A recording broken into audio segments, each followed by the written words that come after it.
I'll make a motion to accept the consent agenda. I'll second. Motion by Scott, second by Jim. Any discussion? Hearing none. All in favor? Aye. All opposed? Motion carries. Got myself up there. Then we have department heads. Anything from any department heads?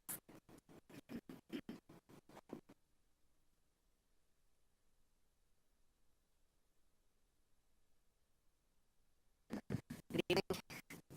Just wanted to introduce myself to the council. I'm at Fest. Born and raised in Butterfield. Was lucky enough you guys hired me to be your building official, and working with Andy to get that. Okay. That's all I got. Yeah, started on this job since 13th of January. I'm kind of working with Andy to kind of get back to what I did and, get certifications, so on and so forth. But, yeah, started the 13th and,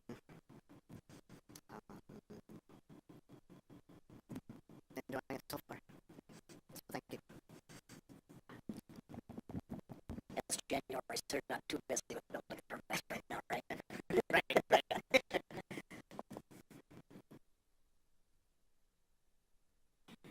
And just being on the personnel committee hiring you and interviewing you or whatever, I welcome you aboard, and just so the public knows you have a lot of experience in buildings and blueprints, and you came with a wealth of knowledge. So we welcome you to the city of Windom, and I hope you stick around for a long time. All right, thank you. I also want to welcome to the city of Windom and city council here. If there's anything else members of the city council can do for help you out, to help your job or anything we need, feel free to holler out. We're here for you too. Thank you. Thank you. Appreciate that.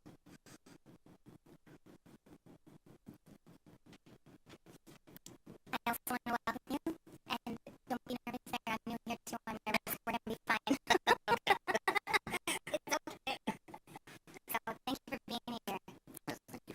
All right. Anything else? Okay. Any other department heads?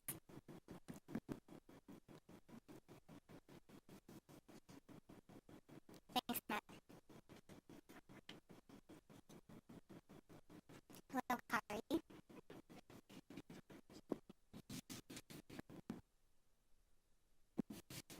Kari Hansen, library. January 1st, we started our winter reading program for adults. The theme is Get Your Mitts on a Good Book. And the goal is for the participant to read 12 books between January 1st and March 31st. And we've already had one person last week turn in her list already. She's already read 12 books, so I know, it's amazing. So, but yeah, come on in and see us and get signed up for the program. Thank you. Thank you, Kari. 12 books in 21 days. What a deal. Was it you? No, I'm guessing maybe somebody retired. I don't know. Okay. Any other department heads? Nobody? Okay. Moving on to public comments. Mike Laurie, who is not currently here. I know I've touched base with them about the date and time. I believe others have as well. So if you want to move to the next item and table this one and see if he is a little bit late and work on the rest of your business, that's up to you all. I make a motion to table this and see if he is able to show up there. I'll second it. Right, we've got a motion by Jason and second by Scott to table the public comment by Mike Laurie, and if he shows up, we'll take it then. Okay. All those in favor, say aye. Aye.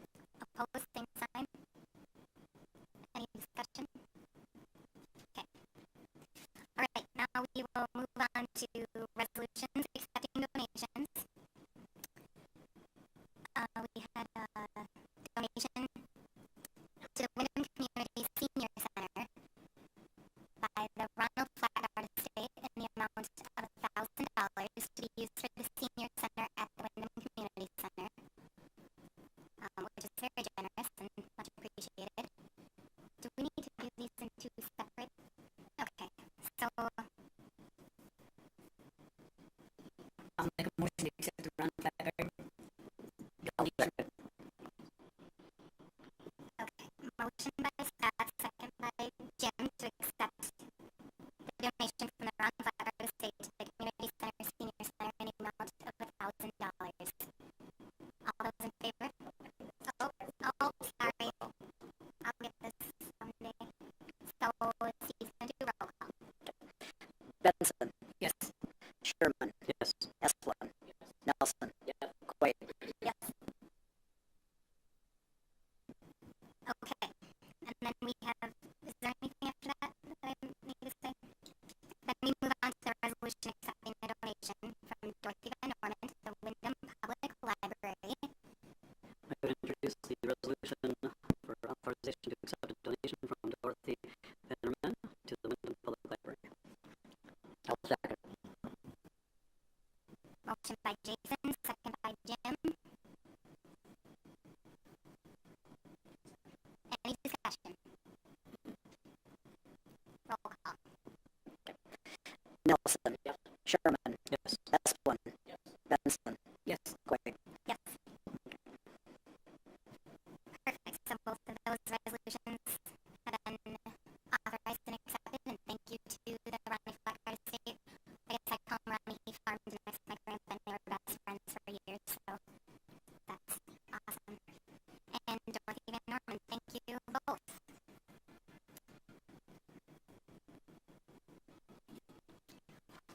Should we move right into this one? Okay. Mike, are you ready? Yep, you're up. If you're ready, you're up. We're going to go back to the public comment from Mike Lori.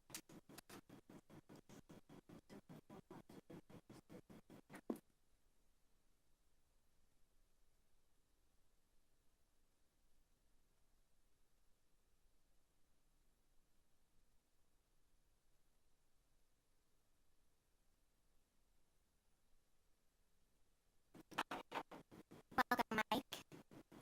So this is a public comment, and is it 5 minutes? Steve? 5 minutes. So I don't mean to like put the timer on you or anything, but as I understand it, as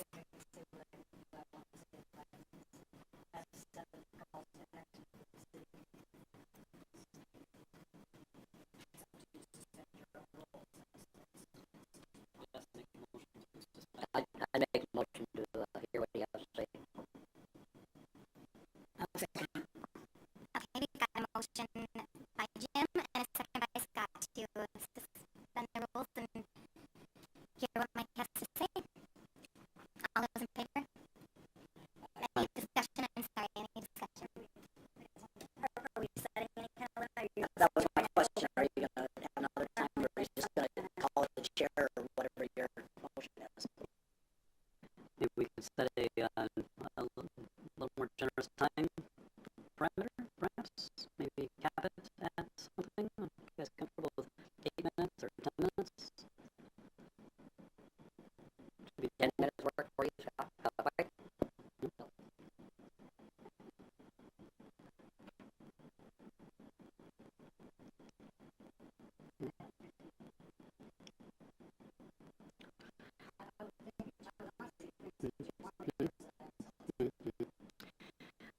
We'll have to see if we can get 15 minutes to be added with a second.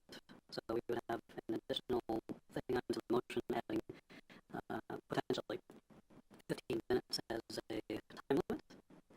Is there somebody who would like to? Mr. Nelson, I guess I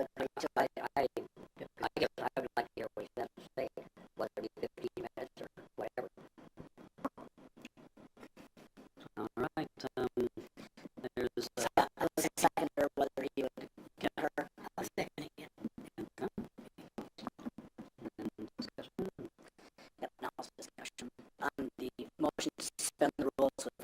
with a 15-minute time limit. Okay. Any further discussion on that? All right.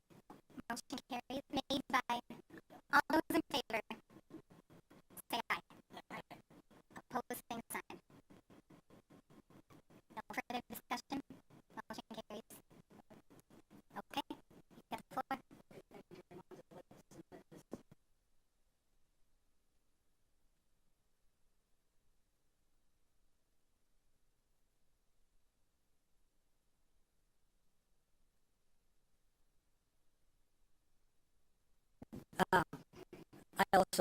I also have it written, and I will make it transparent. I mean, I'm not here just to speak to you. I'm actually trying to speak to the citizens of Windom, which I indicated in a 6-page email, which I wrote to the city council, and so the public should know that.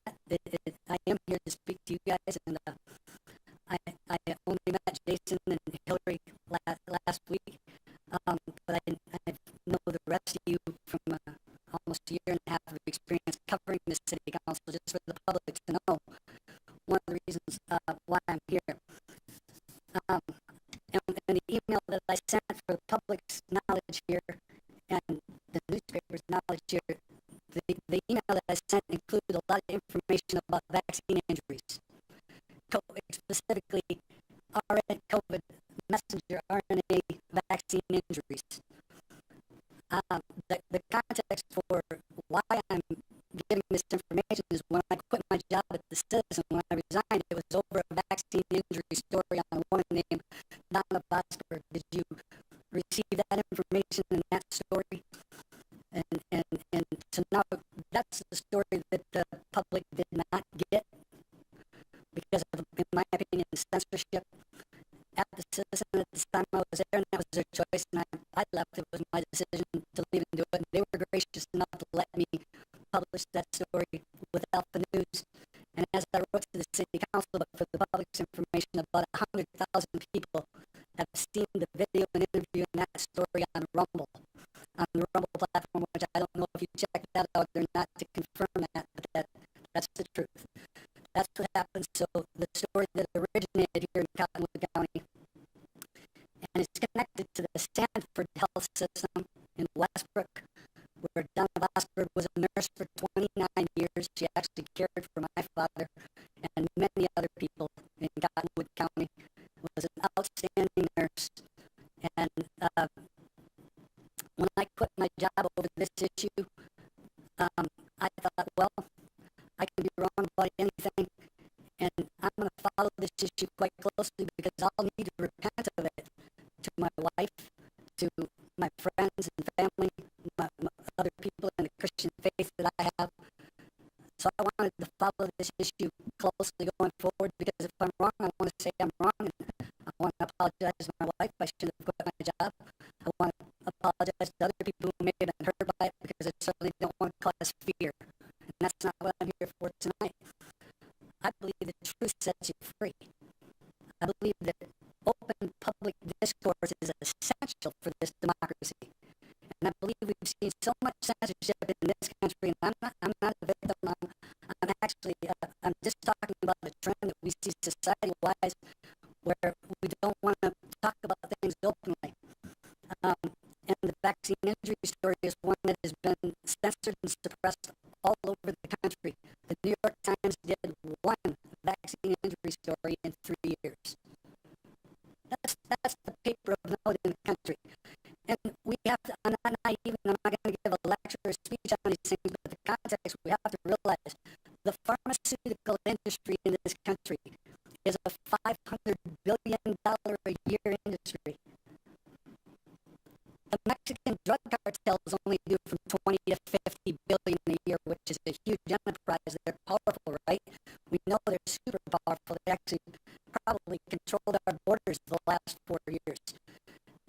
They're super powerful, but the pharmaceutical industry is a giant, and I think people don't realize the power and the influence they have on our little local systems here, and some of the things that are going on. The 7 things I wanted to get you on the list, I wanted to set a context for why I'm here. Donna Bosberg, one part part of the story in the interview you see that I want to make clear to the public is that one of the reasons that, and I never talked about this because Donna, when we did the story, she said, I'm going to take a lot of crap for this. My family doesn't even want me to tell this story, but she said, I've prayed about this and I'm dying. I'm blind and I have a failing kidney. And she said, I prayed about it for the first time in my life. I felt like the Lord answered me and said, you tell the truth. You tell about what happened to you. Your story has dignity. You tell the truth. And she said, that's why you got in the door here today to do this report and tell the story. She said, I really have to try and tell the truth. Well, when I didn't get the story published, there was a conversation I had with Donna a few weeks later. I'd taken the trip to the Philippines. My wife's family's from there, and I come back.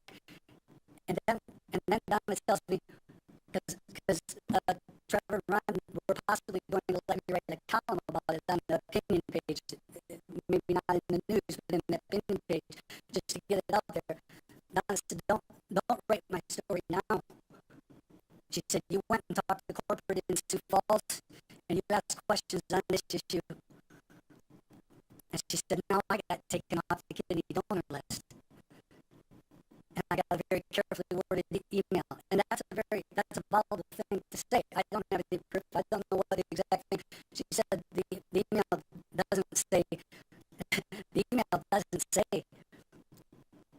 that you got taken off the kidney list because you're talking about your injury. Of course not. But she said, that's almost what I feel. She says, I can't prove it and you can't prove it either. I said, no, but I said, you need a kidney to live. I didn't get into this business of writing news to the citizen to hurt somebody, to help hurt somebody. I was just trying to tell, well, then maybe it's a defect in my personality and my character.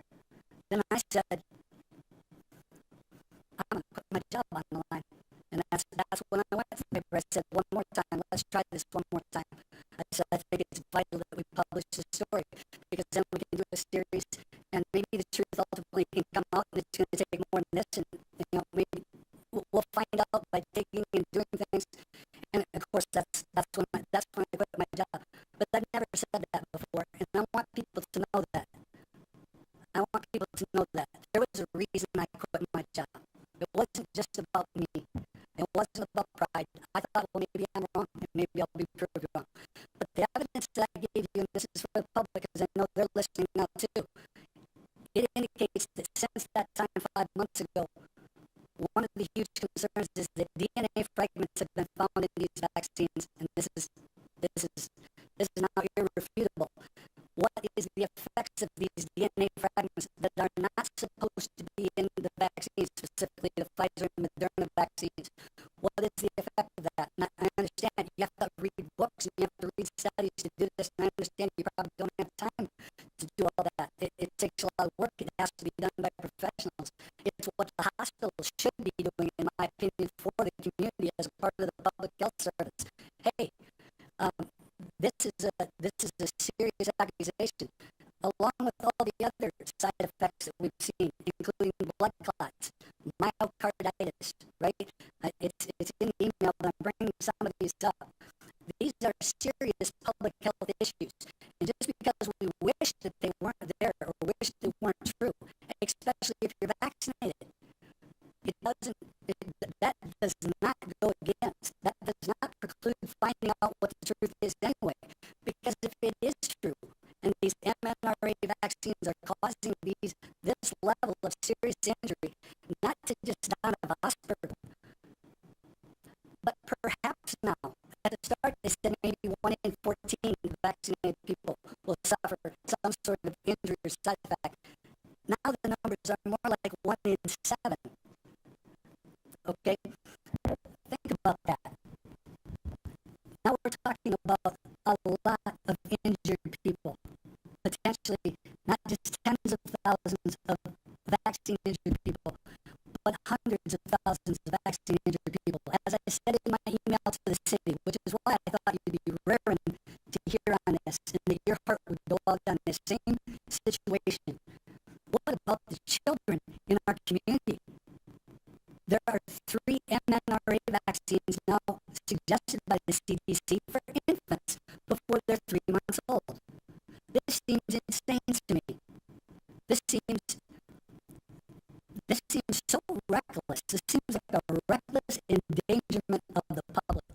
And here we are 4 years later into this thing, and I feel a big cause, the reason people won't talk about this and won't address this is that there's so much liability at stake. There's so much money and blame and shame and liability at stake that for sure the pharmaceutical industry does not want to address this. There's no way they're going to address this. Now, they've gotten a gift from the government in 1986 from Reagan, and now in 2024 from Biden. We got both left and right covered that you can't hold the pharmaceutical companies responsible for these vaccines, and they cannot be sued. This is a sticky wicket, to say the least, but there's still a responsibility there. Here we are in Windom locally. The state of Minnesota is going to do nothing about this. Nothing.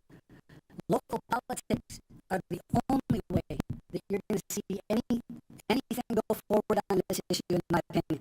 It has to be local. The savior from the state or the federal government is not coming to help our children and our people deal with these things. And if there are truly vaccine injured, which I of course am convinced, after 5 months, after giving up my job, I got skin in the game on this issue, believe me. Okay? But it's more than that. It's about the truth. It's about taking responsibility for our fellow Americans, and we don't leave people behind in this country like this. That is not the county that I came from. I'm born north of Stoughton. I'm a farm boy from north of Stoughton, Minnesota.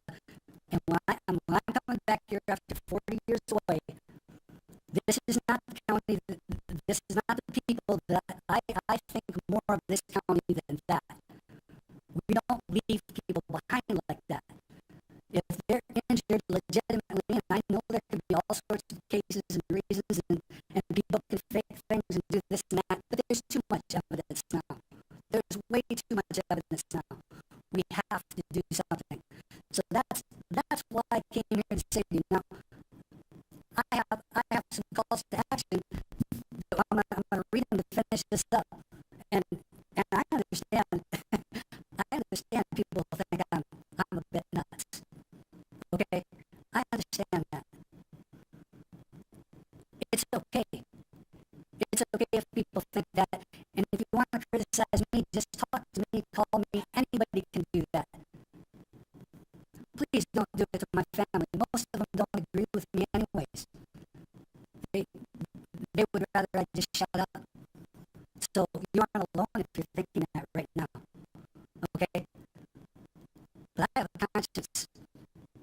And I got radically saved 6 years ago.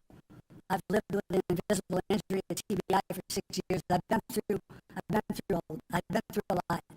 And I'm not a victim. I'm an overcomer. And I believe I'm here for a reason. I believe I was in this job. I don't have animosity toward anybody at the citizen. I believe everything happens for a reason. In Romans 8:28, I believe everything can come together for good for those who serve God and are called according to His purpose. I 100% believe that. And I don't see any obstacle as insurmountable. I've overcome so many things in my life the last 6 years, you would not believe me if I went into my testimony. But it's true. And I believe the truth has power to set us free, and with faith in the Lord, we can come through anything. It's very tough to take on, I'm going to use this metaphor. If you've ever had a farm kid, if you've ever had a dog that's got out of control on your farm, the dog's purpose, like a livestock guardian dog, or I have a blue healer, an Australian cattle dog, they're amazing working dogs. But if they get in a different pack of dogs and they start running in the country, they can go out and they can start killing things. They can start killing and injuring sheep, or they'll get in with your piglets, or they'll do this and that. Maybe some of you are farmers and have had this experience. What do you do? What do you do with a dog when they get tainted, when they get that taste of blood, when they do things. We had an event happen at our house on Christmas once when I was a kid. We had a dog that was supposed to be a sweet farm dog that bit one of my nephews viciously. And it was a nice dog, but it viciously bit my nephew. You know what my brother did? This metaphor is going somewhere, so don't worry. This metaphor is going somewhere. My brother said, I love this dog. He had tears in his eyes. He took the dog out and he shot it. Because he said, we cannot have this risk of a dog that's been tainted and running with the pack. It's too dangerous for the children on this farm. We had to do it. Lots of tears shed that day. I was only a kid myself, but my dad said that was the right thing to do. It was a hard thing to do, but it was the right thing to do. I'm not suggesting we take all the pharmaceutical giants out and shoot them in the woods, okay? I'm not suggesting that. We can't do that. As human beings, what we want is truth and reconciliation. We're civilized human beings. But do you know what? If you got a wild, I'm going to extend the metaphor to some of the things that have happened in our medical industrial complex, I'll call it. Systems like Stanford. You better put those people on a short leash. You better retrain that. You better retrain that system to make sure that the same mistakes, people have been getting injured in this system. And if the vaccines are injuring people, the number one thing on my list of calls to action, and you can do this, they've done it in New Zealand, and they've done it in other counties in America. If you own a local hospital and you look at your contract, you've probably had your contract breached in your ethics. Some people will say the Nuremberg Code was breached with these experimental vaccines. There's quite a bit of evidence calling for that. If you've looked at the Hope Accord online, if any of you looked at the Hope Accord online, it's from the medical community. It's a call for reform from within the medical community itself. The very first item on my list here, ban these mRNA vaccines locally. Ban them. Mike, we very much appreciate you coming in. I know that your list is going to carry us far beyond our 15 minutes right now, and I'm not coming against what you're saying at all. I'm just saying that we're now at minute number 17, and so we have to kind of abide by our time limit for right now. If that's okay, we do have the information though, and if there's any other council comments, whatever, that would be, of course, But, Does anyone have any comments there? Yeah. The call to action, the information that we're going to go through, that's what you gave a copy to Hillary, so we can all have a copy of that. Is that correct? So that we can all read that. I can in a couple of minutes, I can quickly overview this for the public's benefit who is listening in on this meeting if you want. I won't go into any detail. So, I fully know that there must be a way to make this available potentially to the public, that they can, is this something that you can somewhat disseminate to people in the public as well, because they are aware of this if they're watching, and we're not trying to hold anything back, of course, I don't know. but we're kind of out of time. Well, it would require people to go to my X account, which is my Twitter account, and I guess I could share it there. I could post it on my Twitter account, but I'm not looking to send people to my X account or get followers or anything like that, but just for the sake of making information more publicly available, I could do that. Yeah, we appreciate that. Yeah. And I'm sorry, I will make sure that the council sees all of this. I think we hate to cut you off, but we could be here for a long time. I know we have a lot to say and you're really passionate about it, and I do really enjoy listening to you. Maybe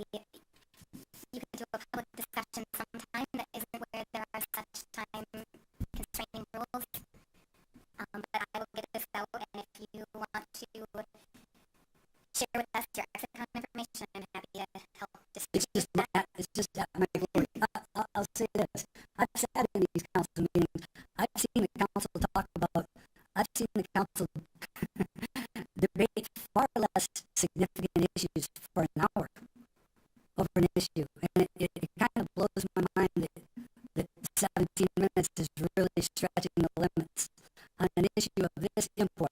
But I respect you all, okay? I respect you all, and I respect the process. I actually believe each and every one of you is called by the Lord and put in your, anointed in your position to serve the public. That's my thinking as a Christian. So I certainly don't want to disrespect the process, but I will say I'm somewhat surprised. And I would like this information to get out. The one thing I wanted to say is, my third item on this list is that third floor of that hospital is a shell. And I believe it should be reserved for independent physicians, non-Stanford physicians. And I think the hospital should be urged to go out and recruit them. Dennis was on Dr. Tabor's side way back in the day when we said, what's happened to him? Why isn't the hospital having some diversity of care for the citizens of the county and the city that is available? And I would strongly encourage you to earmark that third floor for independent physicians and go out there and recruit them, because the Retired Association of America's headlines this week are, where are all the doctors going? So many doctors are quitting the profession nationwide that many seniors are having trouble, especially in rural areas, finding care. Okay? And there are doctors that have talked to me since I've done this story, and I've talked to dozens of people. They're dying for a system they can work in that is not tied to the Mayo or Stanford or any other corporate entity. Not that I'm condemning those. I want Stanford to do well here. I know many great people who work in that system. I know there's amazing people in the system. But when you have all your eggs in one basket, if anything that the last 4 years has proven us, those mandates went through like a hammer, and you had to lose your job as a nurse or a doctor in order, if you were going to not comply, or even if you were going to offer ivermectin or some of the other treatments that we now know are highly successful, which is another issue that should be addressed by the public health system. Thank you for all the information. Just to let you know, we did vote to give you a lot of extra time for public comment, and we're glad that you came. Thank you very much, and we are going to make sure, and your X account is just Mike Laurie. This is at Mike Laurie. Mike Laurie, okay. They can go and check that out if they want. Thank you so much for coming in. We're yes. And actually, any citizen in Windom can, my email is mikelaurie@gmail.com. Okay. If you want to curse me out or set me straight, just email me correct. I always said that as a citizen. If I wrote something or said something that wasn't true, I'll apologize. I'll talk. You can come and talk to me like a grown man. I will respect and talk to anybody. So I'm very willing to do that, and I thank you all very much for your time and attention tonight. You're welcome. Have a good night. Thank you, Mike.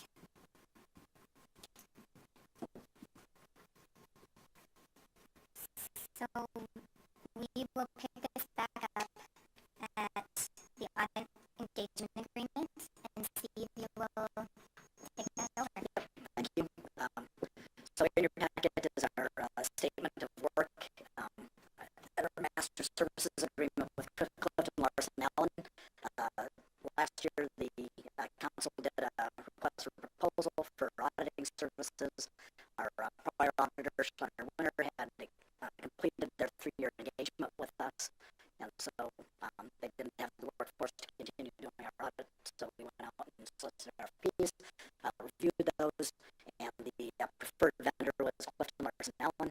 They have no error in the city. They did our audit prior to Senator Winter, so they now also have a relationship with doing the audit for the Windom Area Health, and so they're familiar with the community in that respect as well. So what we're asking for tonight is just your permission to go ahead and execute the documents necessary to get our 2025 audit started. It will be 25 work for the 24 calendar year, and then it is a 3-year engagement, so it'll be for calendar years 24, 25, 26. The city has looked at this information and has reviewed it and has recommended concurrence as long as you're good with it. I'll make the motion. Second. Motion made by Jim and seconded by Jason to accept the audit engagement agreement with Clifton Larson Allen LLP. All those in favor, say aye. Aye. All those opposed, same sign. Any further discussion? Motion carries. Thank you. And we've now got personnel. There was discussion on library non-union on-call and the part-time seasonal wage scale update. And Jason is the personnel chair, so if you would like to discuss that. As I defer over to Steve. Okay. I'll defer to Carrie. Carrie's here. Do you want to just kind of give an overview of your request, and then they can chime in for what their personnel committee recommendation was? Oh,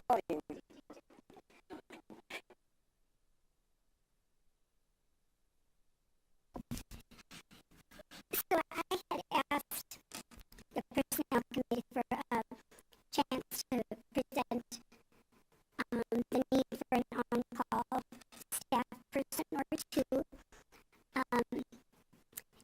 The library is staffed by 3 of us. I am full-time, and then there's 2 part-time staff members. And both of these part-time staff are very active, volunteering additional jobs. So when one has to be gone, chances are that the other one has commitments that, they need to, do their volunteer or their other job.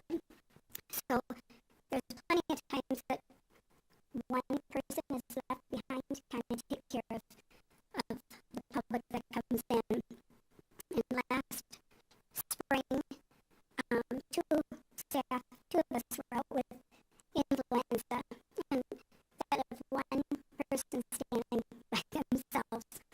And we sometimes can have up to 100, 110 people come through our doors in one day.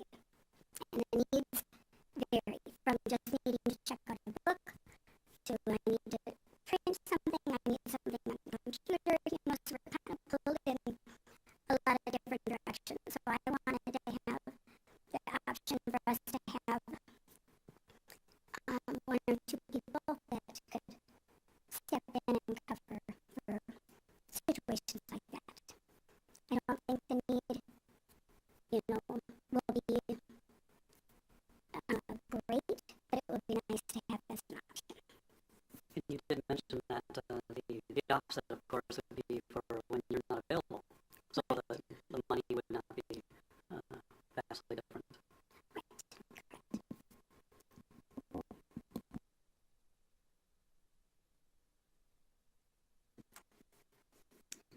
So we need a motion for the council to approve the library non-union on-call advertising.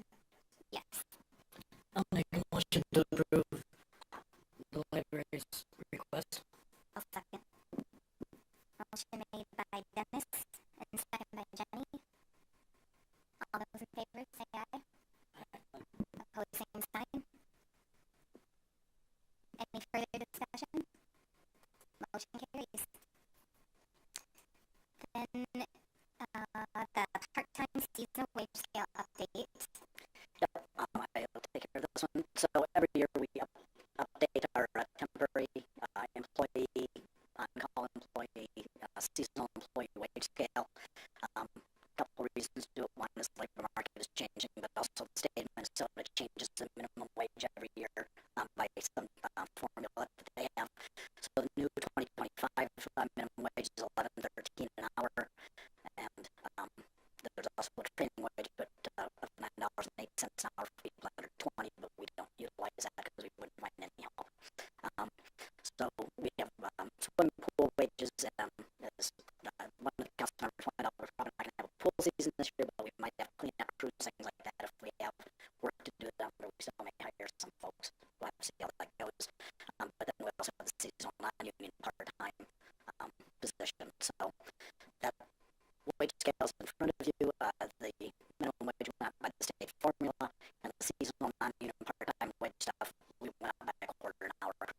report on each one of those pieces of the scale, depending on your length of time of service with the city. So we did share this with personnel. There were no issues or questions. It's kind of an annual piece. So we're asking for your approval of the 2025 wage schedule, and if it is approved, to be effective the 20th of January, which was yesterday. It was a holiday, but it's also the start of a pay period. So I'll make a motion to approve the wage scale update.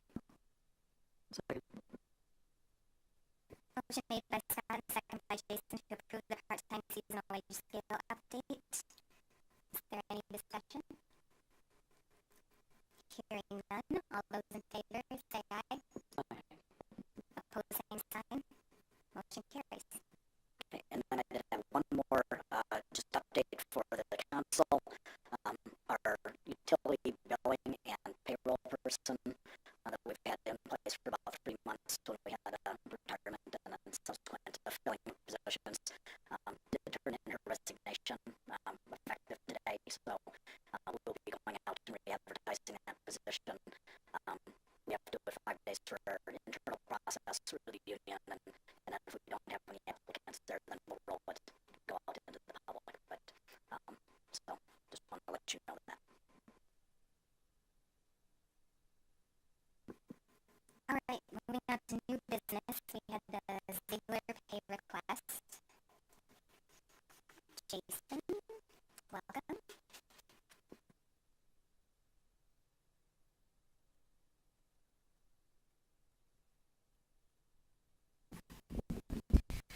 Jason Secor, Electric Utility Manager. So what was handed out is the final payment for the equipment for the generations of the radiators, the day tanks, and so forth. So this is not the final payment on the building or anything that is being built by Wilcon. So we were kind of just waiting for our formal training to be completed, which was completed on last Thursday. So all of Ziegler's stipulations have been met, so we would ask for approval to pay this invoice. The Utility Commission approved it on the 19th of December, and we were waiting. I was waiting to bring it to the council once formal training had been completed. So I make a motion to accept this payment to Ziegler. I'll second it. Motion made by Jason to approve the payment to Ziegler and second by Scott. Is there any discussion? Are you up running then with the new generator and everything, or not yet? Nope, they're fully operational. So we are going to do some testing probably in March.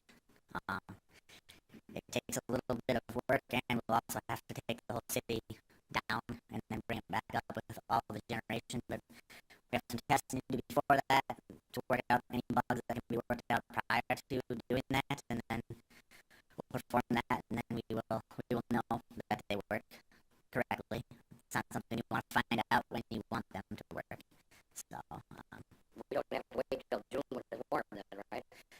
no, we're looking at March. So we're going to bring in some giant, basically heaters, load banks, and then we'll set those up. We'll do some preliminary testing with those up to about 6 megawatts, and then once everything looks pretty good there, we'll schedule an evening, probably, hopefully, very close to that, and take the town down, bring it back up with generation, and then switch back over to the grid, and we'll know everything is as it should be. So How long do you think that will last? Everything is done. half hour maybe. Everything goes as good as it should. So we'll have a better idea after all the other testing's done. But half hour. And there'll be as much plain notice to the public and other folks, that's why this would be a planned outage. It'll probably be after all businesses are closed, probably like a 3 a.m., 2 a.m. on a Saturday morning. So maybe some alarm resets, but that's hopefully about it.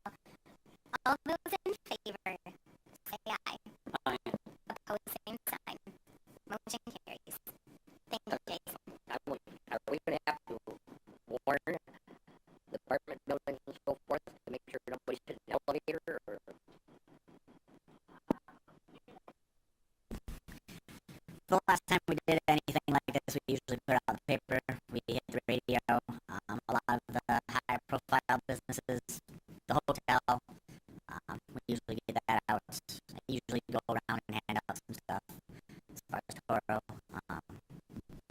that kind of stuff. Quick Trip will probably, they're 24-hour deal, but we usually do our very best to make sure everybody knows. So. Right. Thank you. Next on the list of things to do here is talk about the Board of Equalization training, and Jenny Quaid has gone through that training and is going to speak on that for us. Yes, I believe it was maybe 2 years ago that I did that training. Mark Brunig, our former council person, was the person that had went through the training, and we need to have at least one person trained on the council when we have the Board of Equalization meetings. It'd be helpful to have at least a second person too, just in case I would not be here or something would happen. And so I think the county is hoping that we will have another person volunteer to go through that training. When I did that, it's just all online, self-paced. It was very easy. You just listen to a bunch of things. There was a lot of graphs and charts that I found very helpful on there. So, it's really not that difficult. It didn't cost any money, and it's all online. So, I would encourage any other council members that would like to do that to try to get that done. And I believe I did send an email out to the council with the item that I'm showing. It's the Board of Equalization page from the Department of Revenue with the training link on it. So you should be able to do that. The mayor does get off on this one. The people that are trained have to be voting council members. So you get a pass on this one. You can still do the training, but you get a pass. Does anybody else volunteer? I suppose we probably don't need to know right now. February 1st is the deadline to have it done. So if somebody's interested, please look at that email or get a hold of me again, and I can get you this link. But if you're interested, please do. There's the February 1 deadline. So.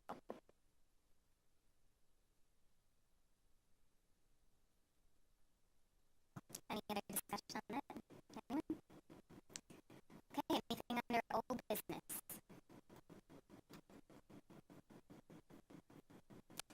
Council comments.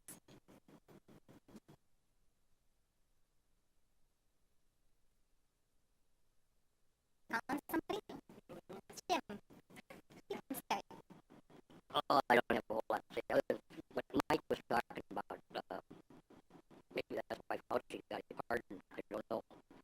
But it could be serious. Maybe nothing. I don't know. I didn't get a shot, so I'm not worried about it. But there's a lot of people that did lose their jobs because they refused it. I don't know how many 100,000 in the military that refused it. Now they're going to get all their back pay and get reinstated because somebody else don't necessarily believe all that truth about that coronavirus crap. But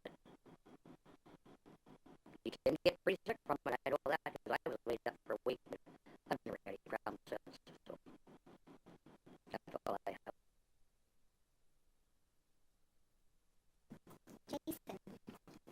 I was going to make a comment in relation to Mike Laura. He had a public comment, and of course anyone in the public can come before the council ahead of time and put in a request, and they can speak to the council about something that they think is important for the city for 5 minutes. So.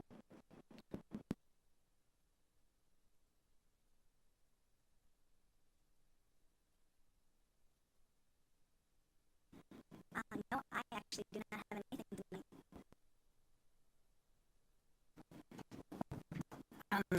Yes, that is a very important thing that what Mike was talking about, because I've had family members that lost their life due to COVID, but it's still America. We all have the same choices. We each and every day we go through and decide what's best for each of us. It's unfortunate that he used the hospitals and the name of the hospitals as his